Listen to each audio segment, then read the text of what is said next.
के सीएम देवेंद्र फडणवीस से मिलने के लिए विधायक जितेंद्र अवार्ड गए थे वहाँ पर। आप कह रहे हैं कि दिवाली की शुभकामना देने के लिए गए थे, तो चुनाव में फिर बीजेपी का डर यहाँ के मुमरा का होता है कि मुसलमानों को यहाँ के विधायक जितेंद्र अवार्ड क्यों दिखाते हैं बीजेपी का डर? एक तरफ बीजेपी के नेताओं से मुलाकात करके शुभकामना देते हैं, दूसरी तरफ वही मुसलमानों को बीजेपी का डर दिखाते हैं। देखिए इस्लाम भाई, ये हमारे हिंदुस्तान की, भारत की परंपरा है कि हम लोग इलेक्शन तो लड़ते हैं, लेकिन इलेक्शन हमेशा लड़ा जाता है विचारधारा के ऊपर। और जहाँ तक लड़ने की बात है तो अल्हम्दुलिल्लाह हम वो कौम हैं, हम अल्लाह के अलावा हम किसी से नहीं डरते हैं। और जहाँ तक हमारा ये देश चलता है, ये संविधान के ऊपर चलता है।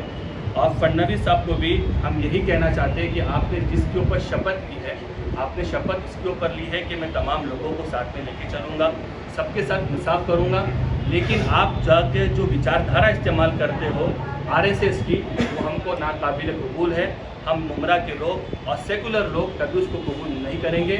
इसलिए जब भी इलेक्शन होगा हम तुमको पर्दाफाश करेंगे कि ये आरएसएस से मिले हुए हैं, तुम्हारी विचारधारा इनके अपोज में जाती है। यानी तुम वो लोग हो चुनाव के तुम वो लोग हो जिन्होंने महात्मा गांधी को मार दिया था। मुफ्ती साहब, आप पुरानी बातें क्यों दोहरा रहे हैं?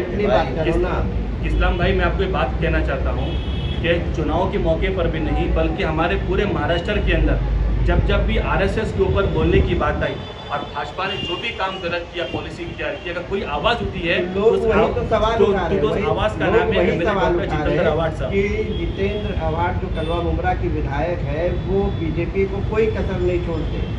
क्यों छोड़ेंगे? मैं उनकी विचारधारा, आपके विचारधारा अलग जब इलेक्शन होते हैं, फिर वो बंगले पर मिलने के लिए जा रहे हैं, दीपावली की शुभकामनाएं दे रहे हैं। कैसी विचारधारा है कि एक भी नहीं है, फिर शुभकामनाएं भी दी जा रही है? देखो, इलेक्शन का मतलब होता है अगर वो पावर में जीत कर आते हैं तो उनकी ताकत बढ़ती है।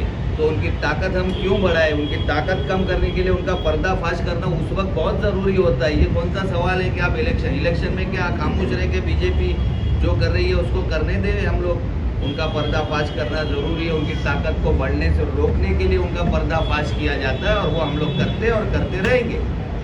मिलना मिलाना ईद बारात का ये एक अलग मसला है। कोई रात को गया, किसी को पूछ के जाएगा कि भाई मैं रात को जाऊँ। ये लोग जो लोग रात की बात कर रहे हैं, ये खुद रातों को अवार्ड साहब के बंगले पे 2-2, 3-3 बजे जब जाकर खड़े रहते थे, तब हमने तो किसी ने सवाल नहीं किया इनके ऊपर, अवार्ड साहब के ऊपर। इनको पूछ के जाएंगे मैं रात को जा रहे। सीएम को जब टाइम मिला है तब ये सोचो कि हमारा नेता रात को भी एक्टिव है। मुंबई जाके मिलना कोई खाने का काम नहीं है। मुंबई गए, मिले, आए, ताकि एक बंधन रहे। कल मुमरा के लिए कुछ और कुछ अच्छी चीज़ें ला सकते हो, लाएंगे इंशाल्लाह, ज़रूर लेके आएंगे। वो उस काम से ले जाएंगे। देने गए थे कुछ और बात, अभी वो उनको पता है ना, अंदर उनको पता है। अभी कल राजू अंसारी ने क्या बोला? राजू अंसारी ने बोला कि भाई मेरे को पता चला, क्योंकि मैं वहाँ पर जो है पढ़ा रहता था शिंदे साहब के टाइम पे 2.5 साल। जब कोई आदमी कहीं पढ़ा रहता है तो उसको क्या बोला जाता है? वॉचमैन ही करना बोला जाता है उसको। क्या वहाँ पर वॉचमैन ही कर रहे थे, तो वहाँ के वॉचमैनों से इनकी साठगांठ होगी। तब जाके इनको पता चला कि क्या अंदर की तो बात नहीं पता चली ना, अंदर की बात तो बाद में पता चली। रात के अंधेरे में दिन का उजाला, रात में अंधेरा ही होता है भाई, उजाला होता है क्या रात में? तो दिन के उजाले में क्यों नहीं जाते? उजाले में आदमी बिजी होता है। अरे ये कोई सवाल ही नहीं। देखो मैं एक बात बोलता हूँ, पहले भी ये इलेक्शन अवार्ड साहब के नाम पे जीत के आए, चाहे वो जफर हो चाहे बाकी लोग, बराबर है। इनकी जो है ना चाय की दुकान अवार्ड साहब के नाम पर ही चलती है। कल अगर ये अपनी प्रेस कॉन्फ्रेंस में अवार्ड साहब का मुद्दा नहीं लेवे तो इनकी प्रेस कॉन्फ्रेंस कोई देखे भी नहीं। तो अवार्ड साहब इनको जिताता है, चाहे उनकी बुराई करो ये करो। इन्होंने एक अवार्ड साहब को एक अपना मॉडल बना लिया है। इनके बारे में बोलो। यूनुस भाई, आप जैसे कह रहे हैं जफर भाई और दूसरों का नाम ले रहे हैं, यही लोग आरोप लगा रहे हैं कि जितेंद्र अवार्ड बीजेपी के नेताओं से जाके मुलाकात करते हैं तो किसी को ऐतराज नहीं होती, और उनके पार्टी के रहने वाले अगर किसी दूसरे से मुलाकात कर लेते हैं तो टोका टाकी होती है। इससे क्यों मिले, उससे क्यों मिले, यहाँ क्यों गए, वहाँ क्यों गए? बिल्कुल टोका टाकी नहीं होती है। देखो एक बात बोलता हूँ, इश्क कातिल से भी अगर विधायक भी मिलते हैं, विधायक मिलते तो अपने काम के लिए मिलते हैं, छोटे नेता मिलते हैं तो फिर काम के लिए नहीं। तो बता रहा हूँ ना, इश्क कातिल से भी और मकतूल से याराना ये बता किससे मोहब्बत की जजा मांगेगा? सिजदा खालिक को भी और इब्लिस से याराना भी। हशर में किससे अकीदत का सिला मांगे? तो ये जाके बैठे जिनकी गोद में वो चले। आचार्य साहब जो हमारी कौम के बारे में बोलने वाले को जो है उसके सर पे हाथ रख के बोलते हैं कि इसका कोई बाल बाका नहीं कर सकता। ये उनके बंगले में 2.5 साल जो है जब वचमे नहीं करे वो चल जाए, और जो हमारे लोग अगर जाकर मिल रहे तो इनको तकलीफ हो रही। सब यही बात है कि देखो पिछले इलेक्शन के अंदर इन्होंने देख लिया, इन्होंने इतनी बुराइयां करी, आवाम ने इनको उल्टा बता दिया कि आवार साहब लोगों के दिलों में है। आवार साहब अब फिर चुनाव आ रहे, अब इनको फिर से पता है कि हम बीजेपी के साथ जुड़े हुए हैं। अब ये बीजेपी के साथ को हम कैसा क्लियर करें? तो ये छोटे जो अभी बता रहे, उसने कहा कौन सा एमएलए था वो जो बोला मुसलमानों के नुकसान, बोले उसको हमने नोटिस दिया। अरे नोटिस दिया क्या, पुतला जलाओ अगर हिम्मत है तो उसका, तुम्हारे पे केस थोड़ी होगा, तुम तो सत्ताधारी पार्टी के साथ हो ना, जलाओ उसका पुतला। विनोद भाई, पुतला तो फिर उद्धव ठाकरे का भी जलाना चाहिए, जिन्होंने कहा था कि बाबरी मस्जिद को हमने शहीद किया, हमें गर्व है। वो तो सुप्रीम कोर्ट ने वो देखो, उस पर हम टिप्पणी नहीं करेंगे। सुप्रीम कोर्ट ने जो ऑर्डर दे दिया वो देश का फाइनल ऑर्डर होता है। मुसलमानों ने सबर का, आपके ही पार्टी के वो कोई भी पार्टी के, मगर फाइनल डिसीजन किसने किया? सुप्रीम कोर्ट ने किया। उसके आगे बोलना है यानी देश के संविधान के खिलाफ है, मैं उस पर बोलना नहीं चाहता हूँ। एनआरसी का मुद्दा था, सीएए का मुद्दा था, इसके बाद में तुम्हारा वो आप बोलते हो एमएनएस का, उसके साथ में साफ मिलते हैं। कौन है थाना का अध्यक्ष? जब जगताप मुमरा में आने का बोला, जाधव मुमरा में आने का बोला, उसके कार्यकर्ताओं को थाना से नोटिस देके आधी रात को अंदर किया गया। वो हमारी सरकार ने की उसको अंदर, वहाँ पे उसको घर में नजरबंद किया गया, उसको मुमरा आने नहीं दिया गया। जब हमारी सरकार रहेगी इंशाअल्लाह सेकुलरिज्म पे ही काम होगा। तुम्हारे जैसे लोग जब मौलानाओं को गालियां देने, मस्जिदों के भोंगे उतारने, ऐसे लोगों को जो है संरक्षण देती है, तुम उन पार्टी के साथ जुड़े हो। तुम ये सोचो मत कि छोटा मोटा अवार्ड साहब के ऊपर रात को गया सुबह गया बोल के तुम ये कॉर्पोरेशन आने वाला जीत जाओगे। अवाम फिर से तुमको तुम्हारी जगह बताएगी इंशाअल्लाह।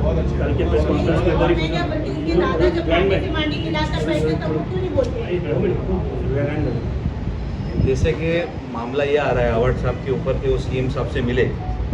आप सब साफ़ी हजरात, बड़े जिम्मेदारी से मैं ये बोलना चाहता हूँ कि मुमरा कलवा जो कॉन्स्टिट्यूंसी है साहब की, इसके अंदर दीगर मसले मसाइल होते हैं।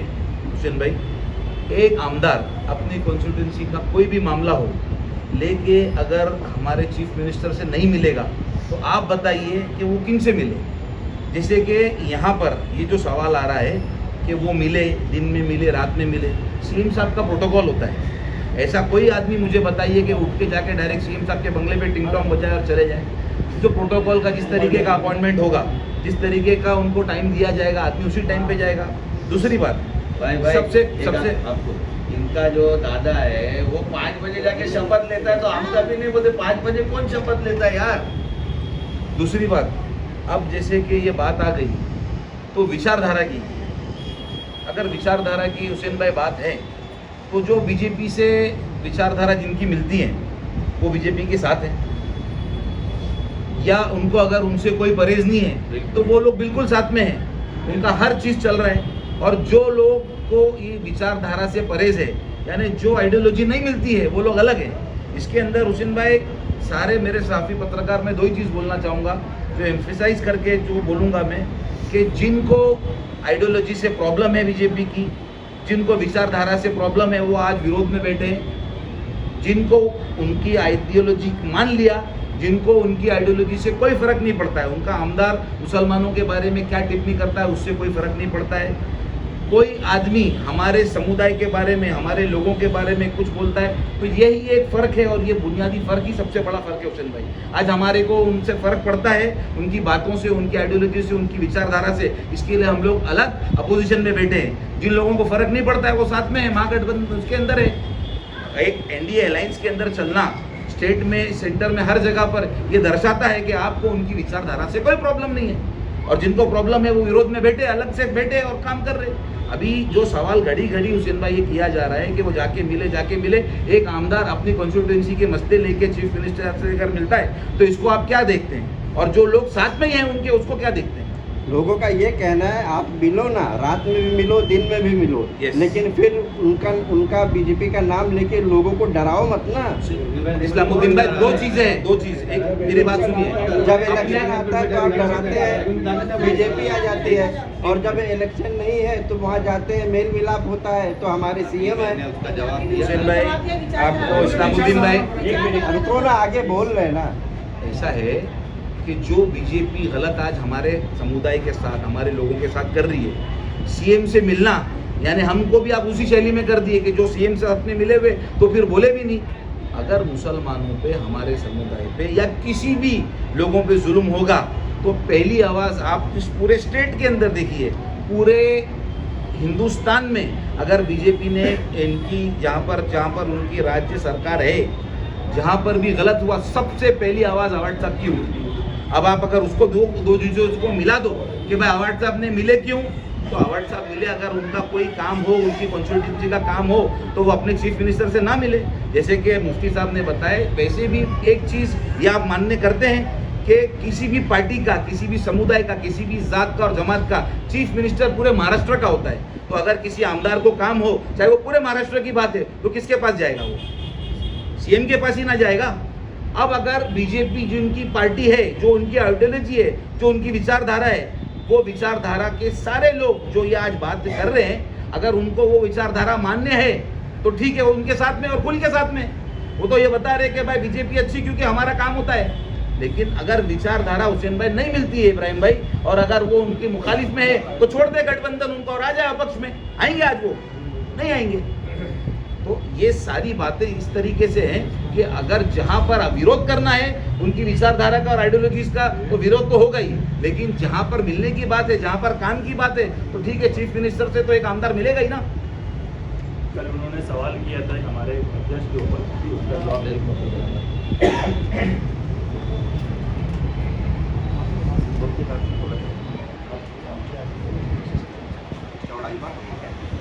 हाँ, चौड़ाई पड़ेगी, यूनियन की जगह ले। अच्छा, सही। अस्सलाम वालेकुम। हाँ, बबलू भाई क्या कहेंगे? कल उन्होंने थाना अध्यक्ष आपके उसको लेकर के कुछ आरोप लगाए और मंदिर में घोटाले के मामले में क्या? अस्सलाम वालेकुम। देखो, जो कल हमारे अध्यक्ष के बारे में जो आरोप लगाए गए वो न्यायाधीश और विचाराधीन मामला है न्यायालय। दूसरी बात, आरोप कौन लगा रहा है ये भी देखना चाहिए ना। उनके जो अध्यक्ष है उनके ऊपर तो 3 धाराएं लगी हुई है। एक 376 का धारा है, एक 307 का है। कौन अध्यक्ष? जो उनके पार्टी के जो अध्यक्ष है, जो नजीबुल्ला साहब जो पार्टी के जो अध्यक्ष है, उनके ऊपर 376 का मामला है, एक 307 का मामला उनके ऊपर लगा हुआ है। एक सुसाइड केस का जो सुरेश परमार केस है उसमें वो न्यायालय जेल भी जा चुके हैं। और आरोप कौन लगा रहा है? यहाँ के जो नगर सेवक है राजू अंसारी साहब जो आरोप लगा रहे हैं, उनके ऊपर तो एट्रोसिटी है, 307 है, उनके ऊपर राइट्स का मामला है, और उनको एक शहर से 2 बार तरी पार किया गया है, और वो रमज़ान महीने में पूरे 50 दिन जेल में काट के आए। पहले क्या होता है कि जिसके घर शीशे के, वो दूसरे के घरों में पत्थर नहीं मारा। आप एक उंगली आप सामने वाले को दिखाओगे तो 3 उंगली आपकी तरफ पे। तो आप ऐसे बेबुनियाद आरोप न लगाएं।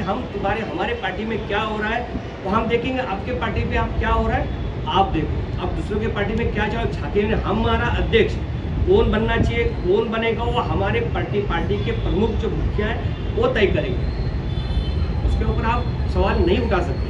तो उनका कहना था कि मुमरा से उन्होंने कुछ नगर सेवक बच्चे और साथ में है, तो यहाँ का अध्यक्ष क्यों नहीं? वो हमारे महाराष्ट्र के अध्यक्ष, मुमरा के किसी नेता मुस्लिम को चुनकर लाए। हमारे महाराष्ट्र के अध्यक्ष जो नए बने शशिकांत शिंदे साहब, हमारे आमदार डॉक्टर जितेंद्र आव्हाड साहब, ये तय करेंगे कि किसको अध्यक्ष बनना है। आप नहीं तय करेंगे किसको बनना चाहिए, कि मुमरा से बनना चाहिए, कि कलवा से बनना चाहिए, किसको बनाना चाहिए। वो हमारी पार्टी का जाति मसला है ना, हम डिसाइड करेंगे। अब क्यों बताएंगे? आपके पार्टी में क्या चल रहा है वो आप देखो ना। आपके ऊपर जो आरोप लग रहे हैं संग्राम जगताप पे आप बोल रहे हो कि शोकॉज नोटिस दिया, अरे आपको संग्राम जगताप का पुतला जलाना चाहिए था, आपको पार्टी से उसको निकालना चाहिए था।